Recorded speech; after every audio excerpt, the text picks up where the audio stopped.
அதாவது நடிகர் விஜய் அவர்கள் ஒருவேளை திராவிட முன்னேற்ற கழகத்தோடு கூட்டு வைத்து விடுவாரோ என்கின்ற ஒரு பயம், அல்லது நடிகர் விஜய் அவர்கள் தீவிர அரசியல் களத்திலே நின்று விட்டால் அதிமுகனுடைய வாக்கு வந்து கணிசமாக குறையும்.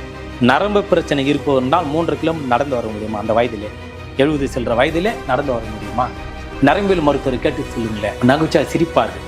உடனே திராவிட முன்னேற்ற கழகம் விஜய் அவருடைய அரசியலை எதிர்க்கிறது, வரவேற்பு செய்வதில் காலதாமதம் செய்கிறது, மனம் இல்லாமல் அவர்களை விஷம் பிரச்சனை மேற்கொண்டு கக்குகிறது எல்லாம் பல பொய்களை சொல்லுகிறார். அதிமுகவோடு செல்வது என்பது மண்குதிரை நம்பி நாம் சவாரி செய்வதற்கு சமமாகத்தான்.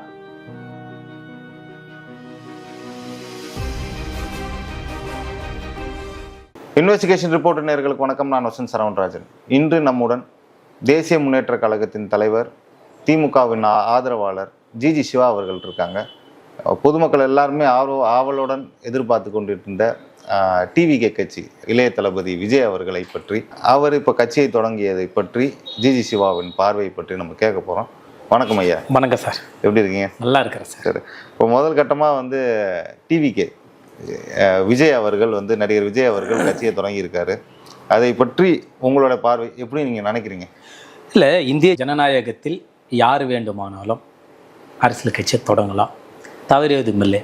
ஆனால் தொடங்கக்கூடிய அரசியல் கட்சியினுடைய தலைவராக இருப்பவர்கள் யாரை நோக்கி பயணம் செய்ய வேண்டும், எதற்காக பயணம் செய்ய வேண்டும், கொள்கை கோட்பாடுகள் அது சித்தாந்த ரீதியாக இருக்கிறதா, மதத்தை சார்ந்து இருக்கிறதா, சாதியை சார்ந்து இருக்கிறதா, அதை தெள்ள தெளிவாக நாட்டு மக்கள் மத்தியிலே தெளிவுபடுத்தி விட்டு களத்திலே இறங்கினால் அனைவருக்கும் நல்லது. ஓகே. ஸோ இப்போ மாநாட்டில் நிறைய தடைகள் வந்துக்கிட்டு இருக்காங்க சார். பொதுவாக எல்லா கட்சிகளும் விமர்சனம் பண்ணுறாங்க, நிறைய இது சொல்கிறாங்க. இது டிவிகே பார்த்து திராவிட முன்னேற்ற கழகம் பயந்து விட்டது, அவங்கள ஆட்சி அதிகாரத்தை வந்து நிறைய யூஸ் பண்ணுறாங்க, மாநாட்டை நடத்த விட மாட்டேங்கிறாங்க, அவ்வளோ தடைகள் வந்து செய்து கொண்டு இருக்கிறாங்க அப்படின்னு நிறைய விமர்சனம் வந்துக்கிட்டு இருக்கு. அதுக்கு பதிலடியாக நீங்கள் இதெல்லாம் ஒரு கட்டுக்கதைகள் தான். அதாவது நடிகர் விஜய் அவர்கள் ஒருவேளை திராவிட முன்னேற்ற கழகத்தோடு கூட்டு வைத்து விடுவாரோ என்கின்ற ஒரு பயம், அல்லது நடிகர் விஜய் அவர்கள் தீவிர அரசியல் களத்திலே நின்று விட்டால் அதிமுகனுடைய வாக்கு வங்கி கணிசமாக குறையும். நான் தமிழர் கட்சியினுடைய கூடாரம் பாதி சரியும். நான் தமிழர் கட்சியினுடைய கூடாரம் பாதி சரியும். ஆகவே இவர்கள் பயந்து போய் உடனே திராவிட முன்னேற்ற கழகம் விஜய் அவருடைய அரசியலை எதிர்க்கிறது, வரவேற்பு செய்வதில் காலதாமதம் செய்கிறது, மனம் இல்லாமல் அவர்களை விஷம் பிரச்சனை மேற்கொண்டு கக்குகிறது எல்லாம் பல பொய்களை சொல்லுகிறார். நான் கேட்கிறேன், ஆளுங்கட்சி எதிர்கட்சி யாராக இருந்தாலும் ஒரு மாநாடு என்று வைத்தால் குறைஞ்சபட்சம் ஒரு 21 கேள்விகள் காவல்துறை மூலமாக வைப்பார்கள். அதுக்கு ஒரு பார்மேட்டே இருக்கிறது, அந்த படிவுமே இருக்கிறது. அந்த படிவத்தில் எத்தனை பேர் வருவார்கள், யாரெல்லாம் செருப்பழப்பில் வருவார்கள், அது மட்டுமல்ல அவருக்கு வருவர்களுக்கு உணவு ஏற்பாடு செய்கிறீர்களா, தண்ணீர் கொடுக்க ஏற்பாடு செய்கிறீர்களா, எத்தனை பேருக்கு எத்தனை வாகனம் இருக்கிற, குறைஞ்சபட்சம் அந்த வாகனம் நிப்பாட்டுவதற்கு அதற்கு தனி இடம் இருக்கிறதா என்று பாதுகாப்புக்காக அது எந்த கட்சியாகவும் இருந்தாலும் பொதுவாக மாநாட்டு கேட்பது தான். அந்த குறைந்தபட்ச அந்த கேள்விகளை தான் காவல்துறை தமிழக வெற்றி கழகத்தினுடைய தலைமைக்கு கேட்டு இருக்கிறது. இவர்கள் கிட்டத்தட்ட 10-15 நாட்களாக அந்த படிவத்தை பூர்த்தி செய்வதற்கு இவர்கள் முன்வரவில்லை. இதை பேசும் பொருளாக ஆக்குகிறார். இதை வைத்து தமிழகத்தில் இருக்கக்கூடிய எதிர்க்கட்சிகள் திமுக மீது பழி போட்டு அரசியல் ஆதாயத்தை தேட முயற்சிக்கிறார்கள். நேற்று தான் இந்த படிவத்தை பூர்த்தி செய்து கொடுத்திருக்கிறார் காவல்துறையிடமிருந்து. நான் கேட்கிறேன், ஏதோ உங்களுக்கு மட்டும் காவல்துறை அந்த 21 படிவம் கொடுக்கிறதா, 21 கேள்விகளுக்கு பதில் கொடுக்க வேண்டிய ஒரு படிவத்தை கொடுக்கிறதா? ஏன் கேட்கக்கூடிய அதிமுக பார்த்து கேட்கிறேன், அவர்கள் என்ன மாநாட்டினுடைய திடலை பெயரை மட்டும் பதிவிட்டு நேரடியாக மாநாட்டை நடத்தி விட்டார்களா? படிவத்தை பூர்த்தி செய்யவில்லையா? இது குறைந்தபட்சம் ஒரு அறிவு கூட இல்லாத இருப்பவர்கள் தான் இந்த கட்டுக்கதை நம்புவார்கள். இருப்பவர்கள் யாரும் இதை நம்ப மாட்டார். இப்போது இதில் நீங்கள் தெரிந்து கொள்ளுங்கள், சாதாரணமாக எந்த கட்சியாக இருந்தாலும் நாளைக்கு நானே தேசிய முன்னேற்ற கழகத்துடைய சார்பாக ஒரு மாநாடு நடத்துகிறேன் என்று சொன்னாலும் கூட இந்த எளியவனாக இருக்கக்கூடிய சிறியவனாக இருக்கக்கூடிய எனக்கு இதே கேள்வியில் தான் வைப்பார்கள். இது ஒரு புரோட்டோகால். இதில் என்ன தவறு இருக்கிறது? அவர்கள் கேட்டாலும் கொடுத்து விட்டு போக வேண்டியது தானே. இதற்கு 15-20 நாட்களாக படிவத்தை பூர்த்தி செய்யலாம் பேசும் பொருளாக்கி நேற்று போய் படிவத்தை பூர்த்தி செய்கிறீர்கள், இந்த கேள்விக்கு பதில் சொல்லுவார்களா? ஆகவே மாநாடு நடத்தட்டும், மக்களை சந்திக்கட்டும், மக்கள் பணி ஆற்றட்டும். திராவிட முன்னேற்ற கழகமும் நம்மை போன்ற எங்களை போன்ற ஜனநாயக சக்தியில் வரவேற்கிறோமே. ஆனால் தமிழ்நாட்டை பொறுத்த வரைக்கும் மதவாத சக்திகளோடோ சாதிய சக்திகளோடோ மக்கள் விரோத போக்கை கடைப்பிடித்து 10 ஆண்டுகால ஆட்சியில் இருந்த அதிமுக கட்சியோடோ போலி தமிழ் தேசத்தை கையில் எடுத்து வருமானத்தை ஈட்டிக் கொண்டிருக்கக்கூடிய சீமானோடோ நடிகர் விஜய் அவர்கள் பார்வையை பதித்தால் அவருடைய அரசியல் வாழ்க்கை என்பது அசமாகிவிடும். இதுதான் யதார்த்தமான உண்மை. இல்லை இப்போ ஆனால் இப்போ பேசும் பொருளாக தான் ஆயிட்டு இருக்கு. இப்போ உங்கள் கருத்துக்கு வேறுபட கட்சிகளாக இருக்கனால நீங்கள் நிறைய ஒரு விமர்சனங்கள் நாம் தமிழர் மீதோ இல்லை எல்லா கட்சிகள் மீதும் நீங்கள் வைத்துக் கொள்றீங்க. ஆனால் யதார்த்தம் வந்து என்னன்னா இங்கே பேசிக்கிட்டு இருக்காங்க பொதுமக்களாக இருக்கட்டும். இல்லை பொதுமக்கள் யாரும் பேசவில்லை ஐயா. சரிங்க, நான் இவ கட்சிக்காரரே வச்சுக்கோங்க, இருக்கட்டும் இல்லை எதிர்கட்சியாக பேசுகிறார்கள். இது வந்து என்ன இப்போ ஒரு கன்க்ளூஷனுக்கு வராங்கன்னா, நடிகர் விஜய் அவர்கள் கட்சி தொடங்கிய பிறகு விடுதலை சிறுத்தை கட்சிகளோடும் மதிமுகவோடும் நாம் தமிழர் கூடயும் கம்யூனிஸ்ட் கட்சிகளோடும் கூட்டு சேர்ந்து டிஎம்கேவை அழித்துடுவோம் அப்படின்னு நிறைய பேச்சுக்கள், வாக்குகளும் கம்மியாயிரும்ன்றத பேசிக்கிட்டு அந்த வரிசையில் பார்ப்பதை விட இதற்கு முன்பாக திராவிட முன்னேற்ற கழகத்தை அழித்து விடுமா சொன்னவர்களெல்லாம் ஐயா கலைஞர் அவர்கள் கடைசி வரை உயிரோடு இருந்து அவர்கள் மலர் வளையம் வைத்து நினைவஞ்சலி செலுத்தி சொர்க்கத்தில் இடம் வேண்டும் என்று மனதார வாழ்த்துவிட்டு வந்தவர் தான் ஐயா கலைஞர் அவர்கள். ஆக பல பேரை சந்தித்திருக்கிறது, பல கட்சிகளை பார்த்திருக்கிறது. அது மட்டுமல்ல, திமுகவிற்கு பயம் திமுகவிற்கு பயம் என்று சொன்னால் இன்னும் நடிகர் விஜய் அவர்கள் தன்னுடைய செல்வாக்கு நிரூபணம் செய்யவில்லை. இன்னும் நடிகர் விஜய் அவர்கள் ஒரு வார்டு மெம்பரை கூட நின்று வெற்றி பெறவில்லை. அவரை கட்சியை விட்டு விடலாம். நான் தலைவரை பார்த்து கேட்கிறேன். ஓகே, இன்னும் நடிகர் விஜய் அவர்கள் தேர்தலே சந்திக்கவில்லை. அதாவது 2024 நாடாளுமன்ற தேர்தலுக்கு முன்பாக கட்சியை ஆரம்பித்த நடிகர் விஜய் அவர்கள் அந்த தேர்தலை சந்திக்கவில்லை. அப்புறம் எதற்கு நாடாளுமன்ற தேர்தல் கட்சியை ஆரம்பிக்க வேண்டும்? அதில் பல கேள்விகள் இருக்கிறது. ஆக இப்படியெல்லாம் இன்னும் களத்திலே கால் பதிக்காத நடிகர் விஜய் அவர்களை பார்த்து ஒருபோதும் திராவிட முன்னேற்ற கழகம் பயப்படுகிறது என்று சொல்வது அந்த கோமாளி கூட்டங்களினுடைய பயத்தை காட்டுகிறது. இதெல்லாம் யார் பேசுகிறார்களோ அந்த கோமாளி கூட்டத்தினுடைய பயத்தை காட்டுகிறது. ஸ்டாட்டிஸ்டிக்ஸாவும் பார்த்தாலுமே மதிமுக ஒரு ஓட்டு இருக்கு, விடுதலை சிறுத்தை கட்சிக்கு ஓட்டு இருக்கு, கம்யூனிஸ்டுக்கு ஒரு ஓட்டு இருக்கு, விஜய் அவர்கள் எல்லாமே விடுதலை சிறுத்தை ஆகட்டும், மதிமுக ஆகட்டும், 2 கம்யூனிஸ்டுகள் ஆகட்டும், 2 முஸ்லிம் லீக் கட்சிகள் ஆகட்டும், தேமுதிக கட்சி அனைவரும் ஒன்றாக இருந்து எதிர்கட்சி தலைவராக இருந்து ஐயா விஜயகாந்த் அவர்களை முதலமைச்சர் வேட்பாளராக்கி 2016 3வது அணி ஆரம்பித்தார்கள். ஒருவர் கூட சட்டமன்ற வேட்பாளராக வெற்றி பெற முடியவில்லை.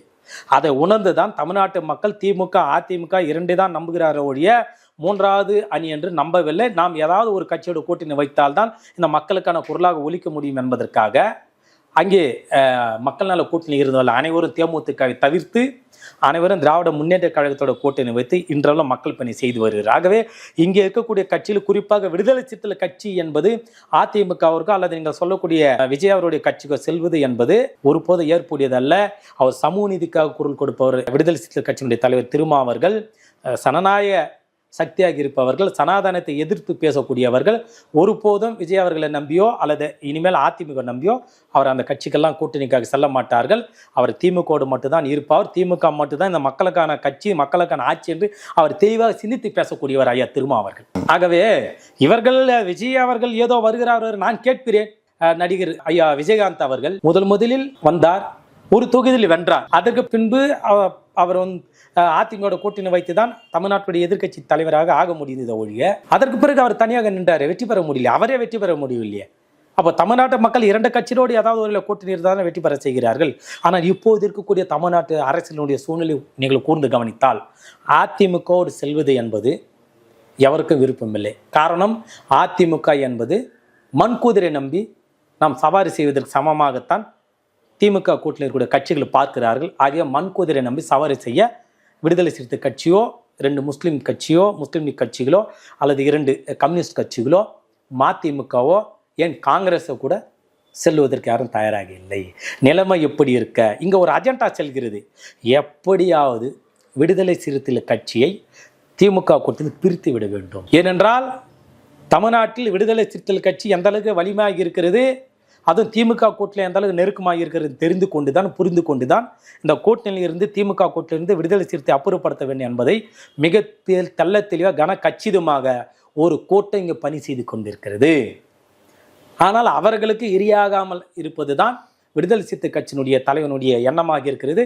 ஒருபோது அந்த மாய சதி வழியில விசிகத்தில் சிக்க மாட்டார். ஆனால் நிறைய ஃப்ளாஸுமே இருக்குது. கள்ளக்குறிச்சி ஒரு விஷயமாக இருக்கட்டும், இல்லை நான் இப்போ ரீசெண்டாக நடந்த ஒரு விஷயம், இந்த F1 ரேஸை பற்றி கூட மக்களுக்கு ஒரு சின்ன ஒரு அதிருப்தி இருக்குன்றது நான் பார்க்குறேன். மக்கள் சார், மக்களுக்கு எந்த விதமான குழப்பமோ அதிருப்தியோ திராவிட முன்னேற்ற கழகத்தின் கட்சியின் போதோ, குறிப்பாக தமிழ்நாடு அரசின் போதோ இல்லை. இவர்கள் என்ன சொல்லுகிறார்கள், கட்டுக்கதை தயார் செய்து நடிகளை வைத்துக்கொண்டு இவர்கள் அந்த F4 கார் பந்தயத்தை நடத்துகிறார்கள், நடிகைக்காக நடத்துகிறார்கள் என்று ஒரு கட்டுக்கதை. அதை இந்த அரசு மீது ஆக்கப்பூர்வமாக இவர்கள் குற்றச்சாட்டை வைப்பதற்கு எந்த முகாந்திரமும் இல்லாத போது இவர்கள் இது போன்று புதிய நாசா விஞ்ஞானிகளே நடுங்கக்கூடிய வகையிலே போய் பிரச்சாரங்களை மேற்கொண்டு இவர்கள் சொல்லுகிறார்கள். அதை மக்கள் ரசித்தார்களா? இதே கள்ளக்குறிச்சி விவகாரத்திலே, விக்கிரவாண்டி இடைத்தேர்தலே மக்கள் திமுக எடுத்து ஒதுக்க போகிறார்கள், திமுக டெபாசிட் இழக்கப் போகிறது என்று எத்தனை கபடனாக ஆடினார்கள். ஏதோ அந்த கள்ளக்குறிச்சி விக்கிரவாண்டி இடைத்தேர்தலில் விக்கிரவாண்டி மக்கள் மீது ஏதோ தமிழ்நாட்டு எதிர்கட்சிகளுக்கு தான் பாசம் இருப்பது போன்று எவ்வளவு பொய்யும் பிரச்சாரம் மேற்கொண்டார்கள். மக்கள் எதிர்கட்சி சவுக்கடி கொடுத்து மீண்டும் திமுக வேட்பாளரை வெற்றி பெற செய்தார்களா இல்லையா? நீங்க சொல்லுங்க சார். ஆகவே எத்தனை கூக்குரல் எழுப்பினாலும், எத்தனை கட்டுக்கதலை திமுக தலைமையின் மீது வைத்தாலும் கூட தமிழ்நாட்டு மக்களுக்கு நன்றாக தெரியும், இந்த கோமாளி கூட்டங்களை நம்பி வாக்களித்தால் நாம் நடுவீதிக்கு தான் வர முடியும். ஆகவே தான் திராவிட முன்னேற்ற கழகத்தோட தலைமைக்கு வாக்களித்தால் நான் நிம்மதியாக தமிழ்நாட்டை வாழ முடியும் என்பதை தெளிவாக சிந்தித்து தான் இவர்கள் எத்தனை வார் ரூம்களை வைத்து, எத்தனை கட்டுக்கதலை வைத்து பொய் பிரச்சாரம் மேற்கொண்டாலும் கூட தமிழ்நாட்டு மக்கள் அதை ரசிக்கவில்லை, ருசிக்கவில்லை, ஏற்கவில்லை. ஸோ இப்போ முதலமைச்சருடைய வெளிநாடு பயணம், அமெரிக்கா போயிருக்காரு. நிறைய பதிவுகள்லாம் இன்ஸ்டாகிராம்லையும் சரி, வலைதளங்களில், சமூக வலைதளங்களில் பார்க்க முடியுது.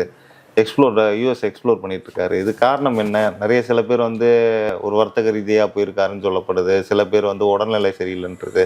இது உங்களுடைய இது கரெக்டான ஒரு விடை உங்கள்கிட்ட? நான் ஏற்கனவே பதிவிட்டது போன்று தமிழ்நாட்டில் இருக்கக்கூடிய எதிர்க்கட்சிகள் இந்த திமுக மீது, தமிழ்நாடு அரசு மீது பழி போட்டு விட்டு மக்களை திசை திருப்ப வேண்டும், நாங்களும் தமிழ்நாட்டை எதிர்க்கட்சியை இருக்கிறோம் என்று காட்டிக்கொள்வதற்காக இவர்கள் பொய்யும் பொருட்டும் பேசுகிறார்கள். ஒன்று, அதாவது முதலமைச்சர் உடல்நிலை சரியில்லை என்று சொல்லுகிறார்கள். ஒரு வயது மூப்பின் காரணமாக உடல்நிலை சரியில்லை என்று சொன்னாலும் கூட அவர் மருத்துவமனைக்கு செல்கிறார், அதை சொல்ல போகிறார். ஆனால் உடல்நிலை சரியாக இயங்கிக் கொண்டிருக்கிற போது எதற்காக முதலமைச்சர் உடல்நிலை சரியில்லைன்னு சொல்ல வேண்டும்? சரி, ஐயா கலைஞர் அவருடைய நினைவு நாளுக்கு முன்பாக எத்தனை பொய்களை சொன்னார்கள். முதலமைச்சர் கை நடுங்கிறது, கால் நடுங்கிறது, உடல்நிலை சரியில்லை, ஒப்புக்கு இருக்கிறார், பொம்மையாக இருக்கிறார் என்று எத்தனை கேடுகட்ட கதைகளை சொன்னார்கள்.